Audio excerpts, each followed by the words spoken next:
Монгол улсын 34 дахь ерөнхий сайд Зандан шатрыг огцруулах санал хураалт үндсэн хууль зөрчсөн үйлдэлгээж Бямцагт нарын 40 гишүүдсэн. За тиймдээ ч 34 дахь ерөнхий сайд Зандан шатар кабинетийн гишүүдийн хамтаар үндсэн хуулийн цэцэд гомдол гаргажээ. Энэ маргааныг үндсэн хуулийн цэц хүлээн авч 30 хоногийн дотор хэлэлцэн гэж засгийн газрын хэрэглэх газрын тэргүүн дэд дарга мөнх эрдэнэ мэдэгдсэн бол улсын хурлын таман газрын дарга баасанд орж үндсэн хуулийн цэц улсын хурлын чуулганаар хэлэлцэж бүрэн шийдвэрлэгдэг маргаанд хэрэг үүсгэх боломжгүй гэх байр суурийг илэрхийлээд байна.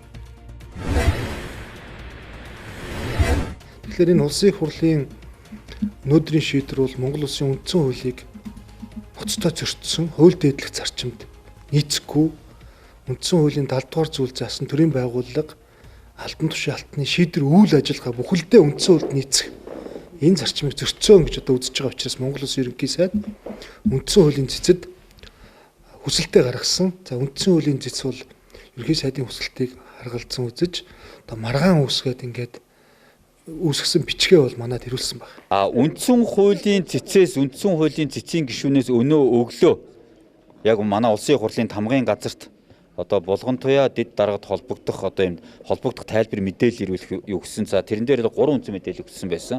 Нэгт нь бол сайн зураг нарын 54 гишүүнээс ирүүлсэн саналыг ирүүлээч.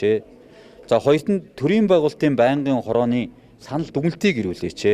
За гуравт нь чуулганы нэгдсэн хуралдаанаар ямар зарчмын зөрүүтэй саналаар засгийн газрыг огцруулах асуудлаар санал хураах байгаа юм бэ гэдэг албан бичгийг ирүүлсэн. За тэр цаг хугацаанд чуулганы нэгдсэн хуралдаан эхлээгүй байсан. Өөрөөр хэлбэл 10 цаг 15 минутаас өмнө ирүүлсэн. Тэгээ тэр одоо мэдээллийг харчаад би бол яг үндэ одоогор бол би нөгөө бичгээд дөнгөж нэг л удаа харсан ойлгохгүй байгаа.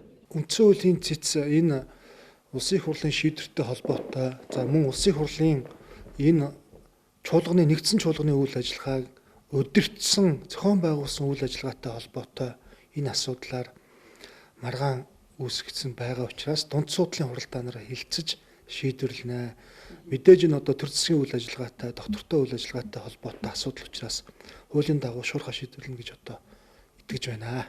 Яагаад тэгэхээр улсын хурлын чуулганы нэгдсэн хуралдаанаар эцэслэж шийдвэрлээгүй асуудлаар мэдээлэл ирүүлээч. Төрийн уул нь бол миний ойлгож байгаа одоо мэдж байгаа хуулиар би яг буруу дутуу ойлгосон байж магадгүй. Гэхдээ миний мэдэх хуулиар бол улсын хурлаас эцэслэн шийдвэрлэгдсэн асуудал дээр үндсэн хуулийн цэцээр аливаа маргаан хүсэлт өргөдөл гомдол гаргах эрхэн тухайн иргэн албан тушаалтанд байдаг гэж би ойлгодог. Гэхдээ би тухайн бичгийг одоо их судалж байна.